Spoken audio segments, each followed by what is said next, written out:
आज साहिल अदीम का मैंने क्लिप देखा जिसमें वो कह रहे थे कि 95% ख़वातीन जाहिल होती हैं, और अगले क्लिप में वो ये कह रहे थे कि ला इल्म जाहिल होता है और जाहिल को जाहिल कहना फ़र्ज़ है। और इस बात को साबित करने के लिए कुरान की एक आयत कोट की और इसके बाद अबू जहल की मिसाल दी।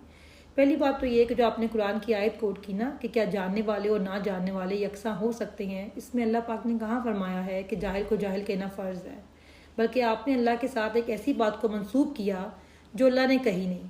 इसके बाद आपने अबू जहल की मिसाल दी। पहले आपको समझने की ज़रूरत है कि जाहिल और ला इल्म में क्या फ़र्क होता है। Ignorant and unaware. जाहिल इंसान वो होता है जिसके पास हक बात आ गई हो, जो हकीकत को जानता हो लेकिन अपनी ज़िद, अना, नफ़रत या बुग़्ज़ की वजह से सच बात को झुटलाए। अबू जहल बहुत समझदार इंसान समझा जाता था, लेकिन अपनी ज़िद, अना की वजह से वो हमेशा हक को झुटलाता आया। वो जानता था कि हज़रत मोहम्मद सल्लल्लाहु अलैहि वसल्लम अल्लाह के सच्चे पैगंबर हैं और इस्लाम दीन हक है। इसके बावजूद वो अपने आबा व अजदाद के तरीके पे कायम रहा, इसलिए उसको अबू जहल का लक़ब दिया गया।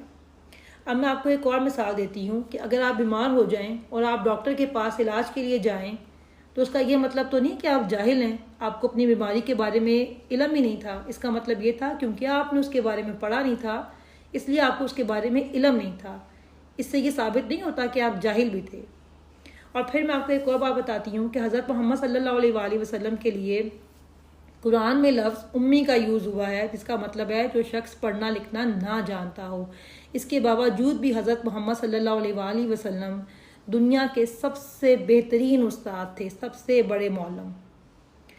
लेकिन मुझे आप पे हैरत होती है कि आप जब आपसे कुछ सीखने के लिए आता है, आपके शागिर्द होते हैं, आप किस तरह उनको कहते हैं कि तुम भी जाहिल, तुम्हें कुछ नहीं मालूम, ख़वातीन भी जाहिल, ये भी जाहिल, वो भी जाहिल।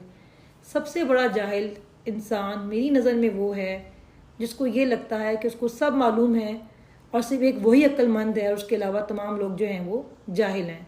तो पहले आपको समझने की ज़रूरत है कि उल्मा का तरीक़ा बयान क्या होना चाहिए, उसको अपने लफ्ज़ों का चुनाव किस तरह करना चाहिए।